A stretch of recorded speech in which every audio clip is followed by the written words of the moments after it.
Hello everyone, and thank you for joining us. My name's Anna Alicia, and I'm a senior animal care specialist in the Mammal and Bird Department at uShaka SeaWorld.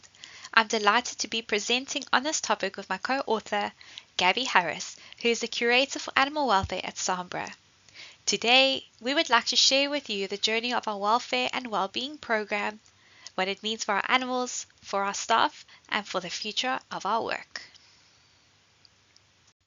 To give you some context, our organization, the South African Association for Marine Biological Research, or SAMBRA as it's known, is 75 years old next year. SAMBRA is made up of three key divisions. The Oceanographic Research Institute, which conducts applied research to support the sustainable use of marine and coastal resources. uShaka SeaWorld, the largest aquarium complex in Africa, which inspires people of all ages with the wonder and beauty of marine life. And SeaWorld Education, which works with learners, educators, and the public to promote responsible care of our oceans. Together, our mission is simple: to investigate, to stimulate, and to inspire, so that more people feel empowered to help protect our ocean. At uShaka SeaWorld, we take care of over 400 different species of animals, and we need to ensure that their welfare and their well-being is optimal. When uShaka SeaWorld first opened in the 1950s and then brought marine mammals into our facilities in 1976, our pioneers were already thinking about animal welfare and how best to ensure the animals in our care thrived. Over the years, we've built onto that foundation, developing our own standards. Through the 90s and the 2000s, we formalized this work into manuals, SOPs, emergency protocols, and policies that we still update regularly. Today, animal care is firmly grounded in science. We learn to validate what we do, fine-tune our programs, and constantly reassess so that our care keeps on improving. To ensure that we are all speaking the same language, here's a list of the definitions that we use in our facility. We have developed a quality of life assessment which we will elaborate on. This is an assessment of an animal's life experience with their well-being in mind. We have discriminated between welfare and well-being, as we find this is easy for team members to understand. Welfare is the care we provide for the animals. Well-being is the actual state of the animal. Indicators help us to measure both. For example, water quality is a welfare indicator, while the effect of that water on an animal's skin is a skin condition score that is a well-being indicator. Enrichment is any process that promotes stimulation and natural behaviors. For us, enrichment is always an experiment, an opportunity to see how we can make life even better for the animals in our care. Here are some more examples of how we discriminate between welfare and well-being indicators. The opportunity to exercise is a welfare indicator that could be measured using time. Body condition score would be one of the effects of this exercise and thus a well-being indicator. When we provide cognitive opportunities such as training, this could be measured in time per day as a score. Their willingness to participate score is a well-being indicator. Nutrition is what we provide, and welfare indicators here are calories and quality of the nutrition. The well-being indicator for nutrition and the effect it has is the animal's weight. At uShaka SeaWorld, our welfare program is supported by several key processes. Our policy lays out our guiding ethic. Our manuals provide practical guidance as serve as learning tools for our staff. Our welfare working group, which has now become the SAMBRA Welfare Committee, drives progress, addresses concerns, and facilitates our accreditation and continuously refines our assessments. Our welfare portal allows staff to anonymously raise concerns, which are reviewed by management with responses shared transparently. And finally, we conduct annual welfare assessments to track our progress, identify areas for improvement, and produce reports that guide future planning. These processes not only safeguard animal welfare but also empower our staff to contribute meaningfully and confidently to our ongoing improvements. When we assess welfare, we're really empowering our team to act. Welfare is within our direct control. It's about the care we provide every day. Well-being, however, is the outcome of that care, and while it can be harder to measure, it is just as important. Both perspectives are essential, and together they can give us the full picture. Accurate record keeping is a backbone of our program. All departments use the Zoological Information Management System, or ZIMS, alongside paper and server-based records. We prioritize staff training using department training coordinators to ensure our teams receive progressive, relevant learning opportunities. This builds competence, confidence, and consistencies across our care programs. Our welfare assessment then feed back into the system, highlighting areas where training or knowledge needs to be strengthened. Measuring well-being is possible, but it isn't always straightforward. We support staff and student projects, one of which is a PhD study on quantifying our dolphins' happiness. One tool that helps us here is the quality of life assessments. Traditionally, these assessments were designed to guide end-of-life decisions, but they hold great potential for broader well-being measurement. By applying quality of life thinking earlier in an animal's life, we can make more informed decisions that improve care long before an end-of-life decision needs to be made. Our welfare assessment serves several important goals. Staff training. The process itself helps staff understand what is expected in animal care. Knowledge transfer, ensuring that the skills of one generation of animal care specialists are passed down to the next. Critical thinking, encouraging team members to question our processes so that we can keep improving.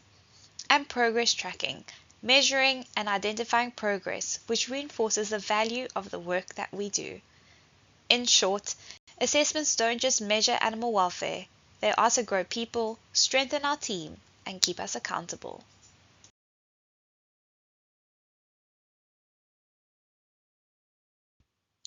When we assess welfare, we look across 7 key categories: safety, environmental aspects, social factors, cognitive needs, nutrition, movement, and our ability to care for them. For each category we ask, what do we know about the species' natural history? What are we currently providing in our facility? And what measurable indicators show us how the animal is doing? This structured approach not only highlights areas for change, but can also help guide staff development and spark new ideas for future improvements. The results from our welfare assessments give us practical, actionable insights. For our animal care staff, that means identifying realistic improvements that they can put into practice immediately. We conduct these assessments annually, and they serve several purposes. They highlight quick wins, small changes that can make an immediate difference. They guide enrichment opportunities and projects based on identified gaps. They flag larger scale concerns that may require exhibit redesigns or significant management interventions. Once the results are compiled, they are shared with our executive management team. This ensures that leadership understands the welfare implications of operational decisions, and it allows them to plan proactively for the future. Now that we've discussed the welfare assessment at uShaka SeaWorld, it's clear these tools give us meaningful insight into the care we provide. Assessments help identify areas for improvement and inform our decisions, particularly for aging or chronically ill animals. Quality of life is a complex, multidimensional concept. The World Health Organization defines it for humans as a complex way a person's physical health, psychological state, level of independence, social relationships, personal beliefs, and their relationship to salient features of their environment. In animals, Yeats describes quality of life as an intrinsically evaluative concept of how valuable, positive or negative, each animal's life is for that animal from the animal's point of view. In zoos and aquariums, as veterinary technology and knowledge improves, animals in captivity are living longer, healthier lives. Due to this, animal care staff are faced with assessing the quality of life for aging and chronically ill animals. The term quality of life is frequently used in animal management settings, but the concept itself is described as abstract, broad, and complex. The important reminder is that the quality of life assessment should try and reflect the individual's experience and well-being, Despite the challenges and different views and opinions on this topic, the good news is that over the last decades, there has been an increase in the development and use of quality of life measures for people and animals. There is a wide variety of approaches and methods to assess quality of life. It is now seen as an important step in the advancement of care and welfare of aged animals. What is even better is that some accreditation bodies require and recommend their members to adopt the tool for animal management. Yeats also proposed that quality of life relates to animals' experiences and their causes. It applies over time. We can infer quality of life from behavior based on relationships between behavior and quality of life. In particular, behavior can indicate an animal's subjective experiences or their causes and evaluations from the animal's point of view and can cause particular subjective experiences. Quality of life assessment should inform what behavior we allow or promote, improving animals' experiences and evaluations, although it can be difficult to evaluate an animal's life holistically and individualistically in practice.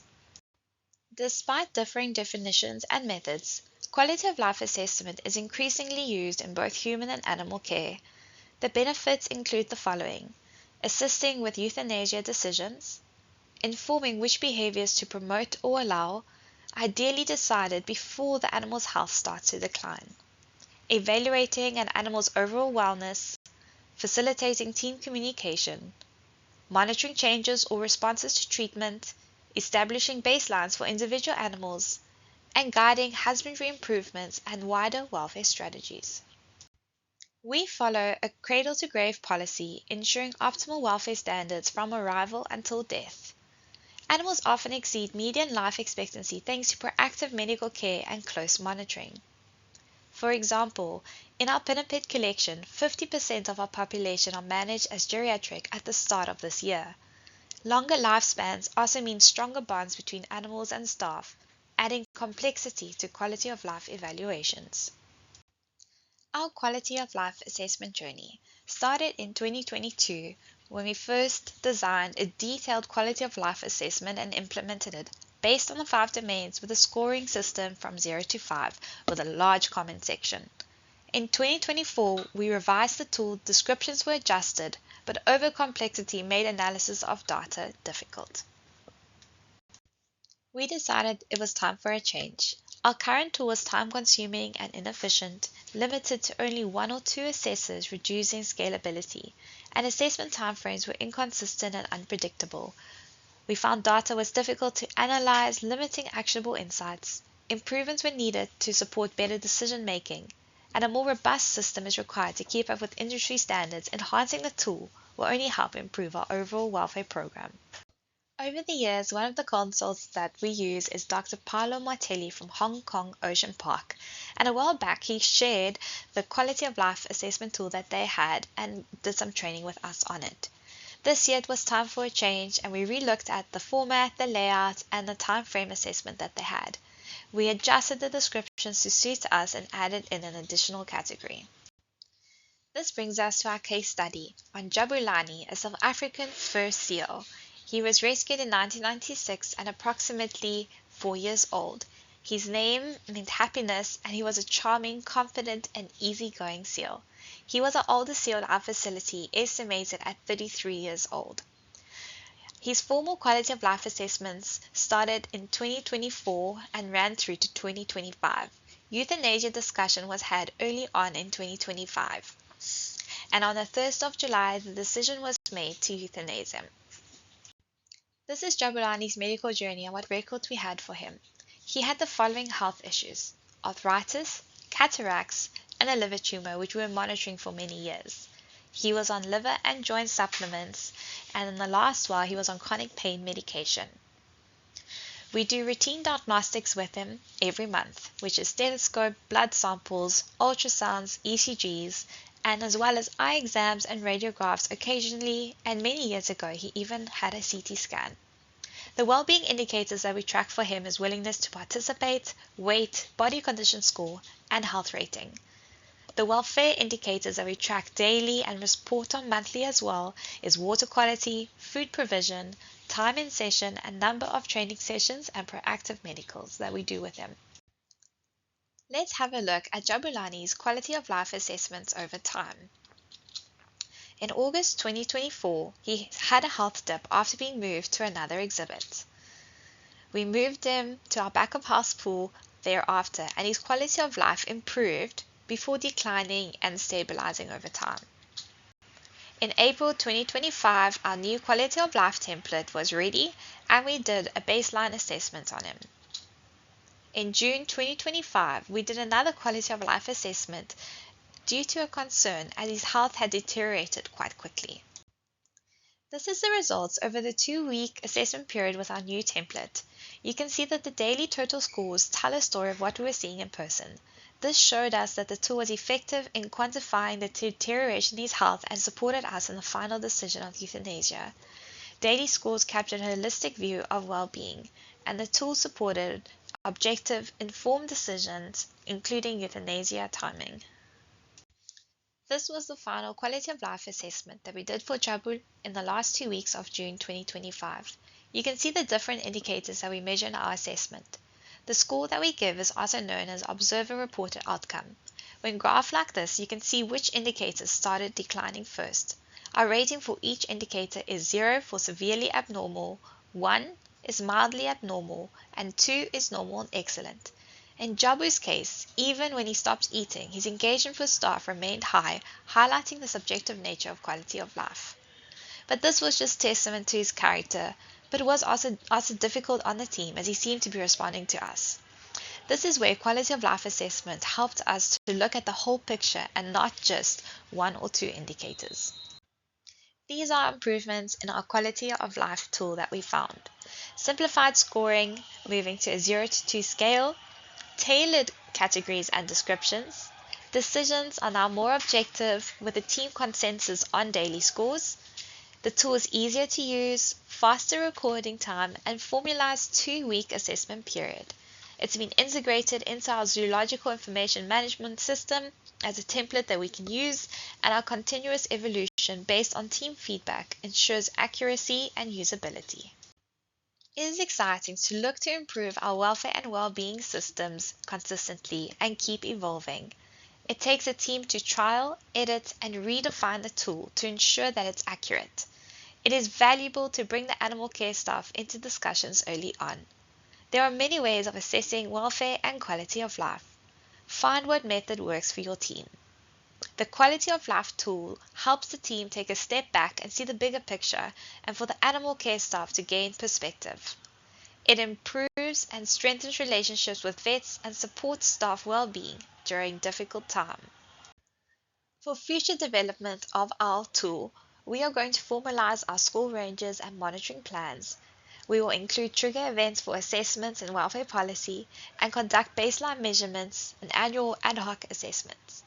We will adapt this tool that we used on our pinnipeds to different species within our facility.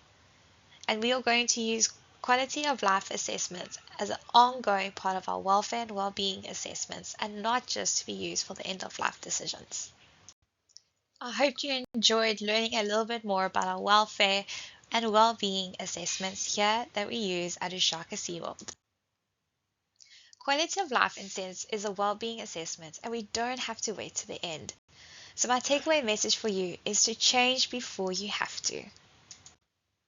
Our welfare and well-being assessments at uShaka SeaWorld provide insight, structure, and guidance for animal care.